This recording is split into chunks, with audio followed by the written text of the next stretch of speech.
On a warm summer afternoon, the Dawson family's backyard was alive with laughter.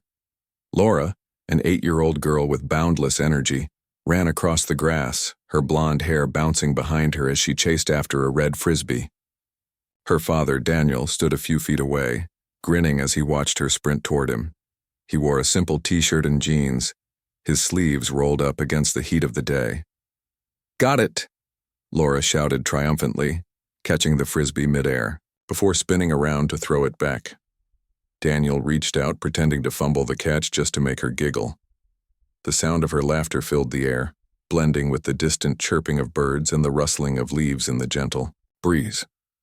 Their house sat on a quiet street in a suburban neighborhood where everyone knew each other. It wasn't unusual to see kids playing outside or neighbors chatting over fences.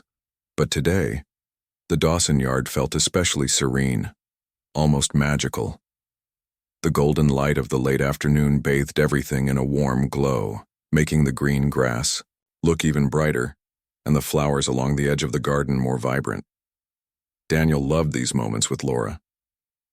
As a software developer who worked from home, he didn't always have time to step away from his computer, but whenever he could, he made sure to spend it with his daughter. His wife Sarah often teased him about how much effort he put into their little games, but deep down, she appreciated it too. These were the memories they would cherish forever, or so they thought. As the sun began to dip lower in the sky, painting streaks of orange and pink across the horizon, Daniel decided to toss the frisbee one last time. "Okay, kiddo," he said, crouching slightly to get a better angle. "This is the final throw. Let's see if you can catch it." Laura grinned, her blue eyes sparkling with excitement. She took a few steps back, readying herself for the challenge. Daniel threw the frisbee high into the air, sending it soaring in a perfect arc. Laura dashed forward, her bare feet slapping against the cool grass as she tracked its path. For a moment, everything seemed normal. The frisbee spinning lazily, the faint hum of insects buzzing nearby, the occasional bark of a dog from somewhere, down the street. But then something strange happened. Just as Laura leaped to grab the frisbee, her hand reaching out to close around it, she suddenly vanished. 1 second she was there, jumping into the air with determination written all over her face, and the next, she was gone, like someone had pressed a button and erased her from existence. Daniel froze, his smile fading instantly. At first he thought, maybe she'd fallen or hidden behind something as part of a prank. "Laura!" he called out, standing upright and scanning the yard. There was no response. His heart started to race as he walked quickly toward the spot where she had been standing moments earlier. "Laura!" he shouted louder this time, panic creeping into his voice. He looked around wildly, checking behind the tree, near the flower beds, even inside the tool shed. Nothing. She wasn't anywhere. Panic turned to terror as reality set in. His little girl was gone, without warning, without explanation. He stumbled backward, clutching the frisbee tightly in his hand as if it might somehow hold answers. His mind raced with questions. Where did she go? How could she disappear like that? Was this some kind of nightmare? Desperate, Daniel ran inside the house, shouting for Sarah. She was in the kitchen, chopping vegetables for dinner when he burst through the door, his face pale and his breathing erratic. "Sarah, Laura, she's gone," he gasped, unable to form coherent sentences. Sarah dropped the knife onto the counter, her hands trembling. "What do you mean, gone?" she asked, her voice shaking. "I don't know," Daniel replied, his words tumbling over each other. "We were playing in the yard and then, I don't know what happened, she just disappeared." Without wasting another second, Sarah rushed outside, calling Laura's name as loudly as she could. Together, they searched every inch of the property, checking under bushes, behind furniture, anywhere a child might hide, but there was no sign of her. Their older son, Ethan, who had been upstairs listening to music, came down when he heard the commotion. Seeing the fear on his parents' faces, he immediately joined the search. By the time the sun had completely set, casting long shadows across the yard, it was clear that Laura wasn't coming back, at least not tonight. Daniel called the police, his voice cracking as he explained what had happened. Officers arrived within minutes, asking questions and combing through the area with flashlights. They checked security cameras, interviewed neighbors, and scoured the surrounding streets. But despite their best efforts, they found nothing. The hours dragged on, each minute feeling heavier than the last. Friends and relatives gathered at the Dawson home offering support and condolences.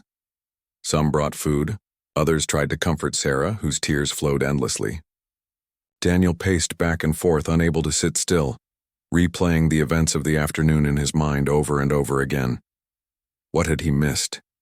What could he have done differently? As dawn broke, the officers finally left, promising to continue investigating, but admitting they had no leads. The Dawsons were left alone with their grief, staring at the empty yard where their daughter had vanished without a trace. The frisbee lay forgotten on the grass, a silent reminder of the happiness that had been snatched away so suddenly. In the days that followed, the Dawson household transformed into a somber place. The once lively backyard became a source of dread, avoided by everyone except Daniel, who sometimes stood there late at night, staring at the spot where Laura had disappeared. He couldn't shake the feeling that something, or someone, had taken her, though he had no idea why or how. Neighbors whispered among themselves, speculating about what might have happened. Some suggested it was a kidnapping, while others believed it was an accident, perhaps involving a stranger passing through town.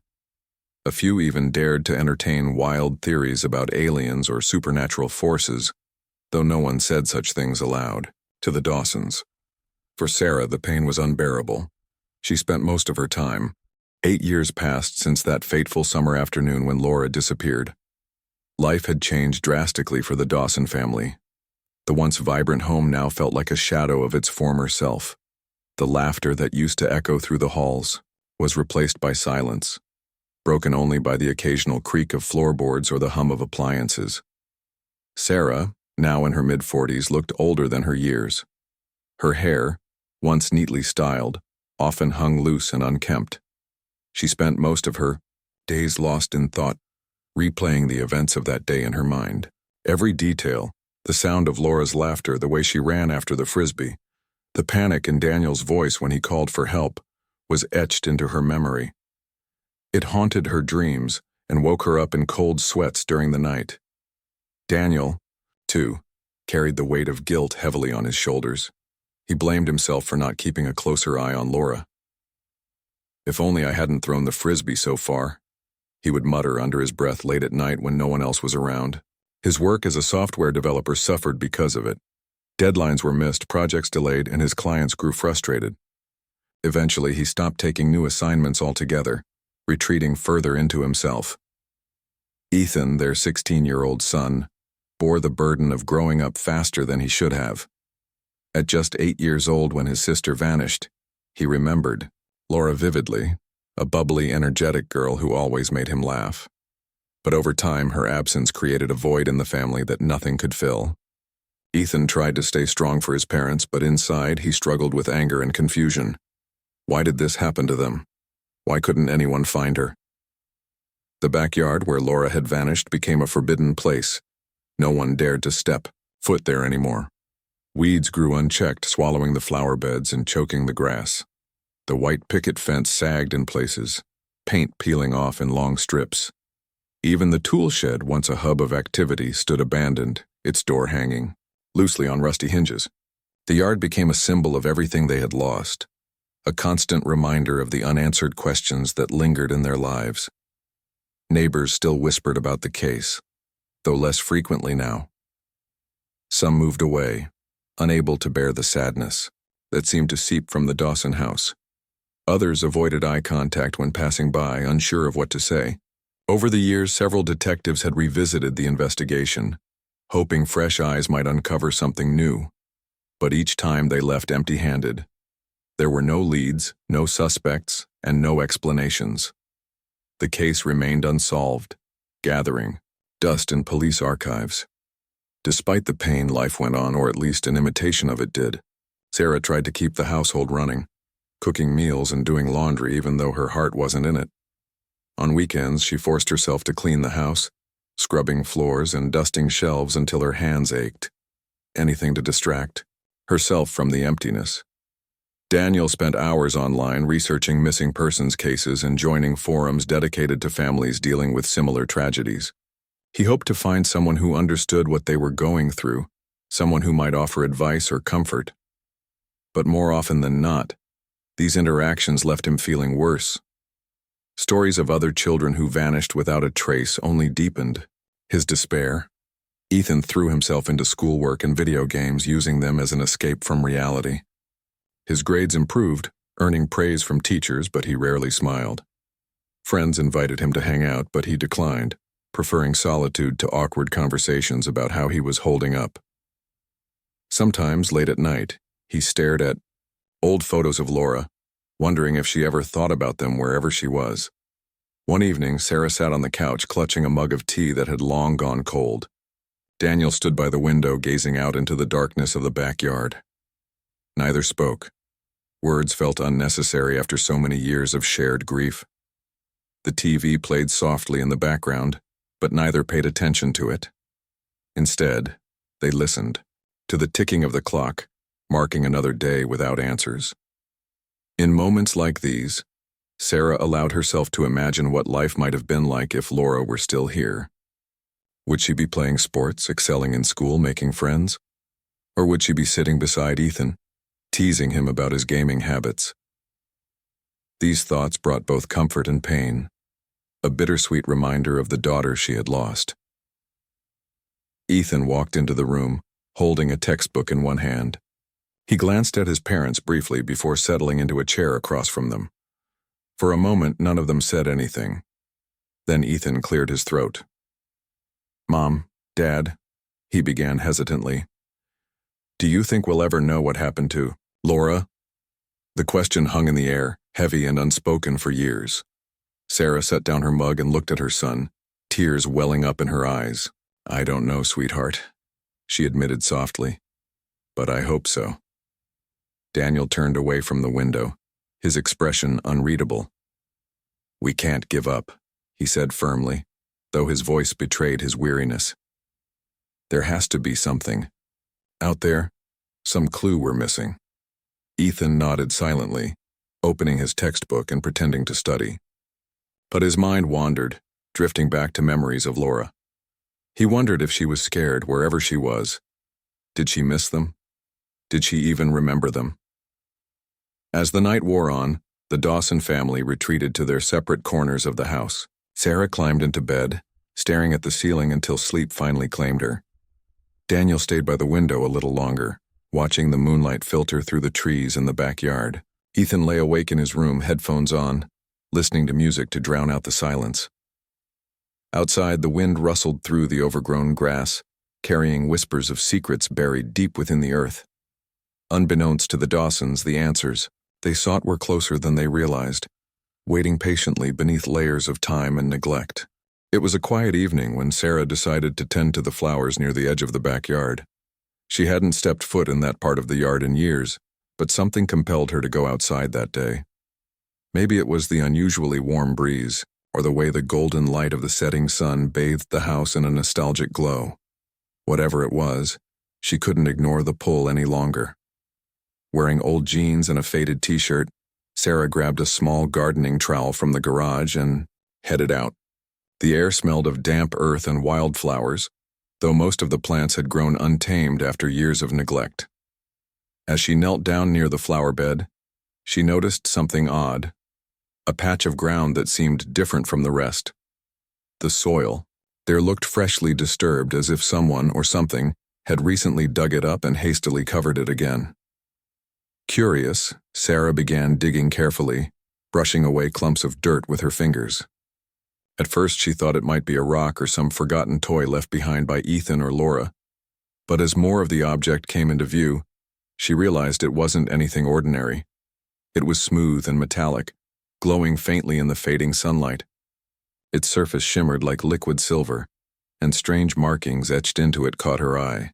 They looked almost like writing, but not from any language she recognized. Her heart raced as she unearthed the object completely. It was about the size of a large book, rectangular in shape and surprisingly light despite its solid appearance. Sarah held it gingerly, turning it over in her hands. The symbols seemed to shift slightly under her gaze as if alive, pulsating with a faint warmth. She stared at it for a long moment, unsure of what to do next. When Daniel walked into the living room later that night, he found Sarah sitting on the couch, staring intently at the mysterious object. "What's this?"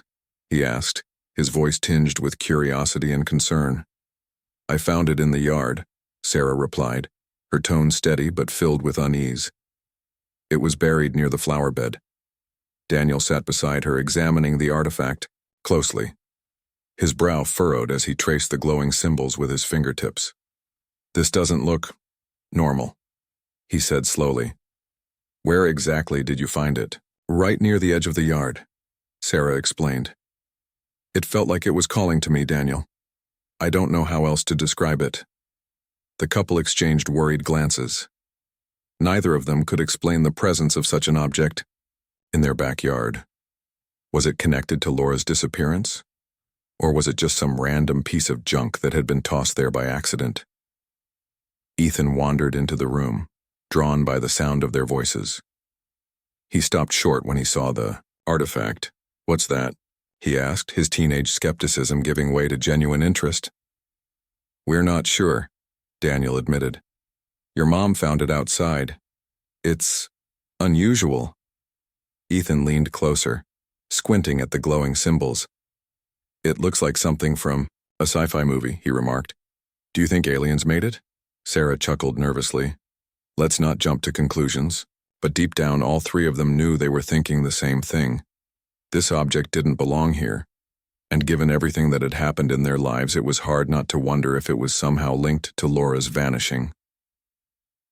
Over the next few days, Daniel became obsessed with figuring out the artifact's origin.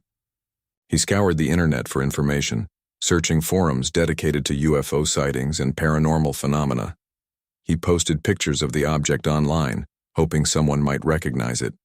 To his surprise, several users responded, claiming to have encountered similar artifacts, all connected to cases of missing persons. One user, going by the name Starseeker, sent him a private message. "I've seen things like this before," the message read. "They're called beacons. Sometimes they emit a signal only certain people can hear. If you're hearing a hum, pay attention." Daniel frowned as he read the message. A hum? He hadn't noticed anything unusual about the artifact. But just to be sure, he picked it up and held it close to his ear. At first there was nothing. Then, faintly, he heard it. A rhythmic pulse, almost like a heartbeat. The sound sent chills down his spine. He showed the message to Sarah, who listened, to the hum herself. Her eyes widened in shock. "Do you think this has something to do with Laura?" she whispered. "It's possible," Daniel replied. "If these people are right, this thing might lead us to her." Meanwhile, strange occurrences began happening around the house. Lights flickered randomly, even when no one was using them. Whispers echoed through empty rooms, too soft to make out but unmistakably present. Once Sarah thought she saw a figure standing at the edge of the backyard, silhouetted against the moonlight. When she blinked, it was gone. Ethan started having vivid nightmares. In his dreams, he saw Laura standing in a vast, otherworldly landscape. She wore the same yellow sundress she'd had on the day she disappeared, but now she looked older, wiser. She reached out to him, her lips moving as if trying to speak, but no sound came out. Behind her stretched an endless field of stars, shimmering like diamonds scattered across the sky. The dreams left Ethan shaken, but he didn't tell his parents about them. Instead, he kept quiet, watching as they debated what to do with the artifact. Should they contact the authorities, show it to scientists, or keep it hidden, fearing interference from people who wouldn't understand? As the family grappled with their decision, the artifact seemed to grow more active. The hum grew louder, vibrating gently in their hands whenever they touched it. The symbols on its surface pulsed brighter, casting eerie shadows on the walls at night. It was as if the object was urging them to act, guiding them toward some unknown purpose. One evening, Sarah stood alone in the kitchen holding the artifact. She closed her eyes, letting the hum wash over her. For a brief moment, she felt a sense of calm, as if the object was trying to reassure her. When she opened her eyes, tears streamed down her face. "We have to follow this," she murmured, to herself. "Whatever it takes." Unbeknownst to the Dawsons, the artifact was indeed a key, a gateway to finding Laura.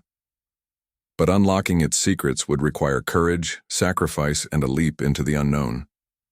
The answers they sought lay just beyond their reach, waiting patiently in a realm far removed from their own. The Dawson family gathered in their cluttered basement, determined to uncover the secrets of the mysterious artifact.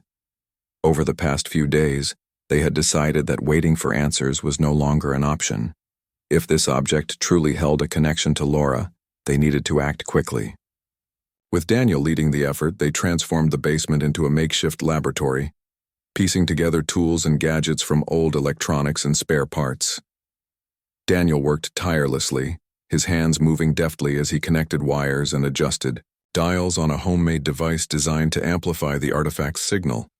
He had spent hours researching online forums and watching videos about electromagnetic frequencies, hoping to replicate experiments others claimed had activated similar objects. Sarah assisted him, jotting down notes and keeping track of every adjustment they made. Ethan hung back, leaning against the wall with his arms crossed, skeptical but unwilling to leave his parents alone during such a critical moment. "This has to work," Daniel muttered under his breath as he tightened a final screw. His face was pale from lack of sleep, dark circles forming beneath his eyes, but his focus never wavered. "If we can boost the signal, maybe we'll get some kind of response." Sarah nodded, though her expression revealed equal parts hope and fear. "What if it doesn't lead us to Laura?" she asked quietly. What if it leads somewhere dangerous?" "We won't know unless we try," Daniel replied firmly. "We've waited 8 years for answers, Sarah. I'm not giving up now." Ethan pushed off the wall and stepped closer, his teenage bravado masking his unease. "So what happens when you turn this thing on? Are we expecting like a map or something? Or are aliens gonna bust through the ceiling?" "No one knows for sure," Daniel admitted. "But based on what I've read, these artifacts sometimes create portals, or at least point toward them. If we're lucky, it'll show us where Laura is." The room fell silent as Daniel flipped the switch on the machine. At first, nothing happened. The hum from the artifact remained steady, its glow unchanged. Disappointment began creeping into their expressions until suddenly, the device roared to life. Sparks flew from exposed wires, and the artifact's symbols flared brightly, casting sharp shadows across the walls. A low-frequency vibration filled the room, resonant and eerie, making the very air seem alive. The Dawsons exchanged wide-eyed glances as the artifact levitated slightly above the table, spinning slowly. Then, without warning, a shimmering portal appeared in the corner of the room. It looked like liquid glass, rippling and shifting with colors beyond description. Through it, they could see glimpses of another world, a surreal landscape filled with floating structures and skies painted in hues they couldn't name. Is that real?" Ethan stammered, taking a step closer despite his fear. "It has to be," Daniel whispered, awestruck. "This is it. This is our chance." Sarah hesitated, clutching the notebook tightly. "But how do we know it's safe? What if we go through and can't come back?" "We don't," Daniel admitted. "But we also can't stay here wondering forever. Laura's out there, Sarah. We have to trust that this will take us to her." Ethan swallowed hard, his earlier skepticism melting into determination. "Then let's do it," he said. "For Laura." With trembling hands, Sarah reached out and gripped Daniel's arm. Together, the three of them approached the portal, their hearts pounding in unison. As they stood before it, the vibrations grew stronger, pulling at them like an invisible force. Without another word, they stepped forward, crossing the threshold into the unknown. On the other side, they found themselves in a breathtaking yet alien world. The ground beneath their feet felt solid but shimmered faintly, as though made of crystallized light. Towering structures floated weightlessly in the sky, interconnected by glowing bridges that pulsed with energy. The air carried a strange scent, clean, and electric tingling against their skin. As they took in their surroundings, a figure emerged from the distance. It was Laura. But not the Laura they remembered. She appeared older, perhaps 12 or 13, her blonde hair flowing freely around her shoulders. Her eyes sparkled with wisdom far beyond her years, and she wore a simple white robe that seemed to glow softly. "Mom? Dad? Ethan?" she called out, her voice echoing faintly. Tears welled up in her eyes as she ran toward them, embracing each of them in turn. For a moment, none of them spoke. They simply held on to her, afraid that if they let go, she would vanish again. Finally, Sarah broke the silence. "Laura, where are we? What happened to you?" Laura pulled away gently, her expression somber. "I was taken," she explained, "by beings who study humans. They brought me here to learn about us, to understand why we feel love, why we dream, why we create. But why didn't they send you back?" Daniel demanded, his voice cracking with emotion. "They wanted to," Laura replied. "But there's a rule, an exchange. To bring someone home, someone else must stay behind." The weight of her words hit them like a tidal wave. Sarah gasped, clutching Daniel's hand. "No," she whispered. "That's not fair." "It's the way it works," Laura said sadly. "They told me long ago.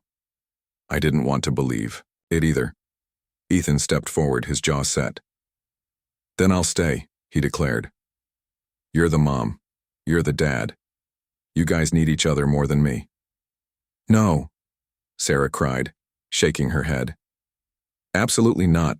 We're not leaving anyone behind." Daniel placed a firm hand on Ethan's shoulder.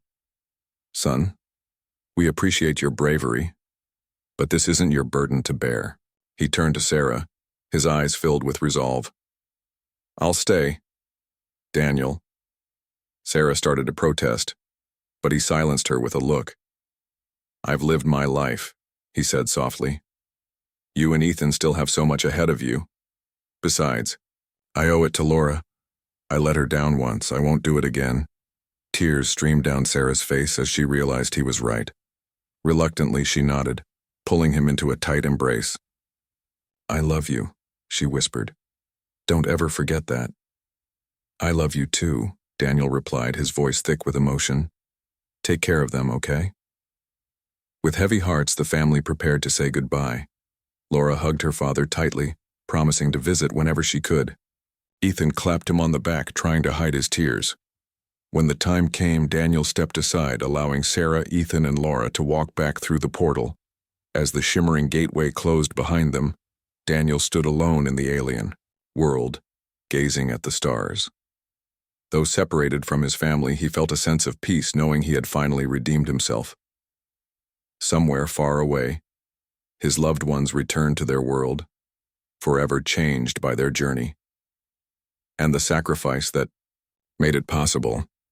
When Sarah, Ethan, and Laura stepped back through the portal, they found themselves once again in their basement. The makeshift equipment lay scattered around them, the machine now silent and lifeless. For a moment, none of them moved, overwhelmed by what had just happened. Then reality began to sink in, heavy, painful, and unavoidable. Laura clung to Sarah, tears streaming down her face. "I didn't want him to stay," she whispered brokenly. "It should have been me." Sarah held her daughter tightly, her own tears soaking into Laura's hair. "Your father made his choice," she said softly, though her voice trembled. "He did it because he loves us. Because he wanted us to be together." Ethan stood apart, leaning against the wall, his arms crossed tightly over his chest. His jaw was clenched and his eyes were red-rimmed, but he didn't cry. Instead, he stared at the spot where the portal had been, as if willing it to reopen, so he could march right back through and drag his father home. But deep down, he knew it wasn't that simple. This world, the one they'd left Daniel in, wasn't like theirs. It followed different rules, rules they barely understood. The days that followed were a blur of emotions. Sarah tried to keep things normal for Laura's sake, cooking meals, cleaning the house, and helping her adjust to life after 8 years away. But nothing felt normal anymore. Every corner of the house reminded her of Daniel, the way he used to sit in his chair by the window, the sound of his laugh during family dinners, the warmth of his presence whenever they needed him most. Now, all those memories felt hollow, tinged with grief. Ethan threw himself into schoolwork and sports, trying to distract himself from the ache in his chest. Friends noticed the change in him. He was quieter now, more withdrawn. When they asked what was wrong, he shrugged it off, saying he was just tired or stressed about exams. But inside, he carried the weight of guilt. He kept replaying the moment. Daniel volunteered to stay behind, wondering if he should have fought harder to take his place. Laura, too, struggled to adapt. Though grateful to be home, she often seemed distant, lost in thought. Sometimes, she would sit by the window, staring out at the backyard as if expecting to see something or someone appear. She rarely talked about her time in the alien world, but when she did, her words painted a picture of wonder and loneliness. The beings who took her weren't cruel, she explained. They were curious, studying humanity like scientists observing an unfamiliar species. But being separated from her family for so long had left scars no amount of explanation could heal. One evening, Sarah sat on the couch with Laura curled up beside her, flipping through old photo albums. Each picture brought fresh waves of emotion. Joy at seeing their happy faces, sorrow at knowing how much had changed. Laura paused on a photo of Daniel grilling burgers in the backyard, his smile wide and carefree. "Do you think he's okay?" she asked quietly. "I don't know," Sarah admitted, brushing a strand of hair from Laura's face. "But your father is strong. If anyone can handle this, it's him." Ethan walked into the room then, dropping his backpack onto the floor. He glanced at the photo album and quickly looked away, unable to meet his mother's gaze. "Do you think we'll ever see him again?" he asked, his voice rough with unspoken pain. Sarah hesitated before answering. "I hope so," she said finally. "But even if we don't, we have to believe he's doing what he thinks is best. For us, and for Laura." Later that night, as the house grew quiet, Sarah wandered into the backyard. The neglected space still felt eerie, but now it also carried a sense of hope. Somewhere beyond their understanding, Daniel was out there, sacrificing everything to give them a second chance. She knelt near the flower bed where she'd first discovered the artifact, running her fingers through the soil. A part of her wished she could dig it up again, reopen the portal, and bring him back. But another part of her knew that wasn't possible, not without breaking the fragile balance that allowed them to reunite with Laura. As she sat there under the stars, Sarah realized something important.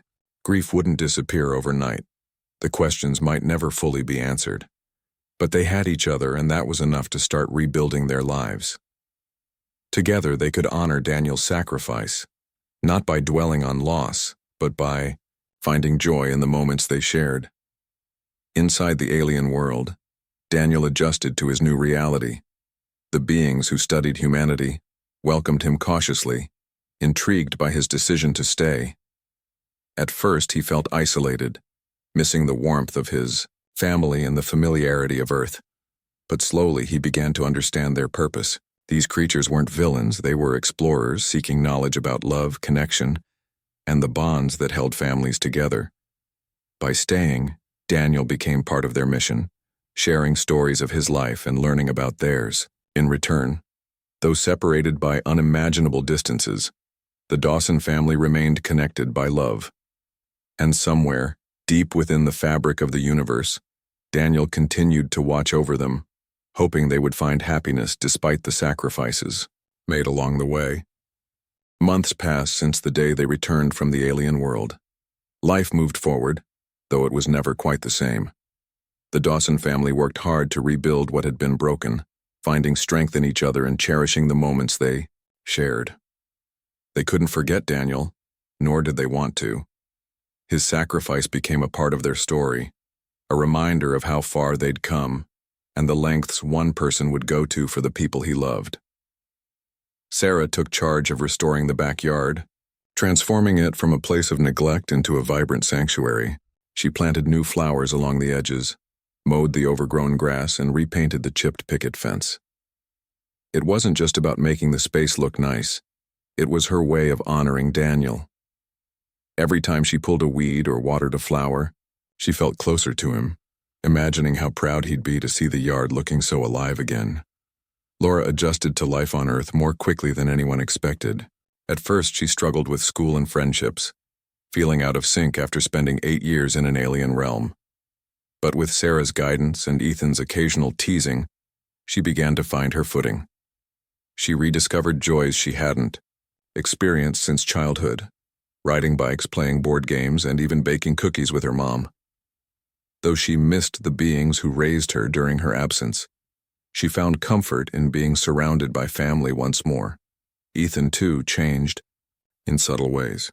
He grew quieter but also kinder, often checking in on Sarah and Laura without needing to be asked.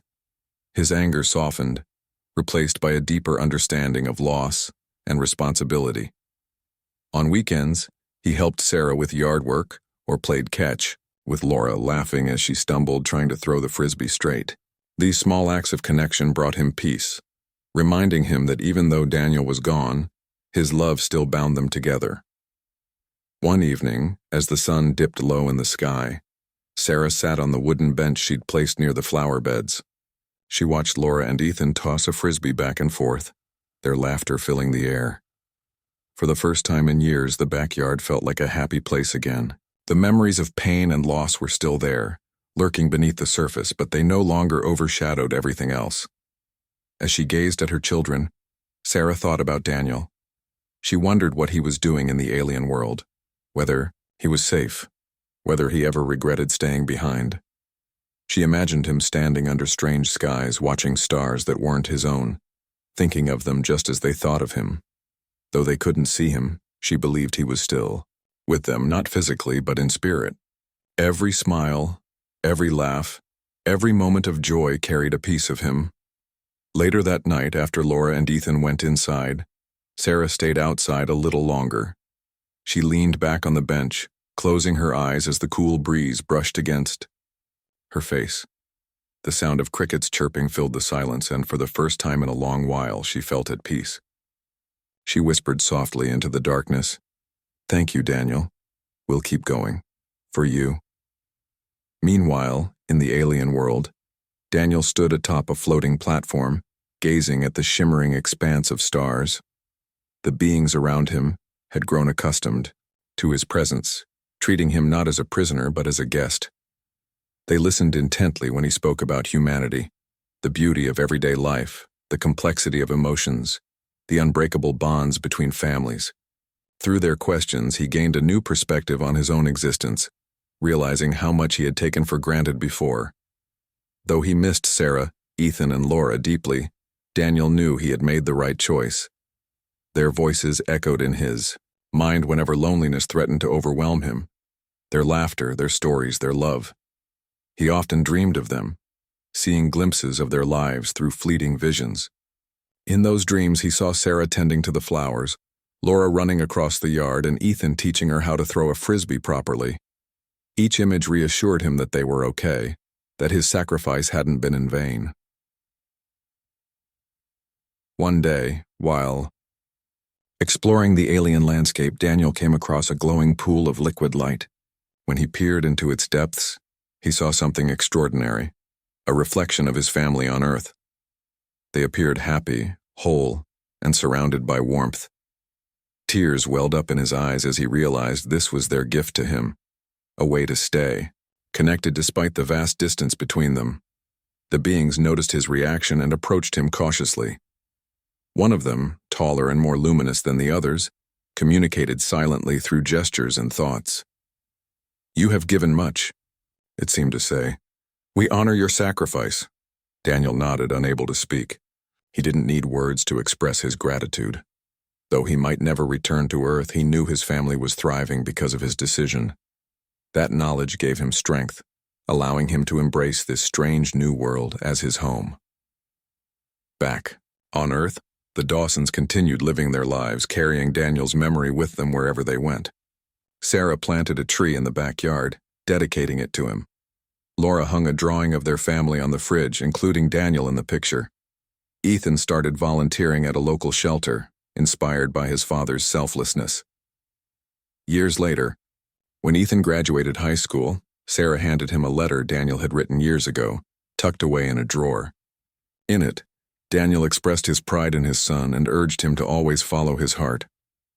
Ethan read the letter quietly, tears streaming down his face.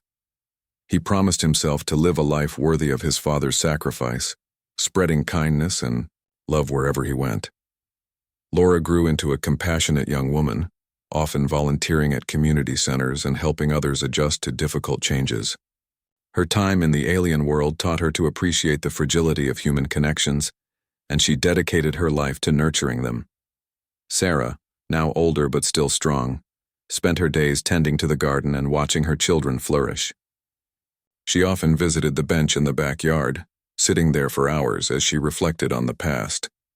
Though Daniel was physically absent, his presence lingered in every corner of their lives, in the laughter of his children, the beauty of the restored yard, and the resilience of their family. In the end, the Dawson family learned that love transcended boundaries, whether of time, space, or dimension. Daniel's sacrifice became a testament to the power of love, proving that even in separation, bonds could endure. And somewhere, beneath unfamiliar skies, Daniel smiled, knowing he had given them the greatest gift of all, the chance to heal, grow, and thrive, together.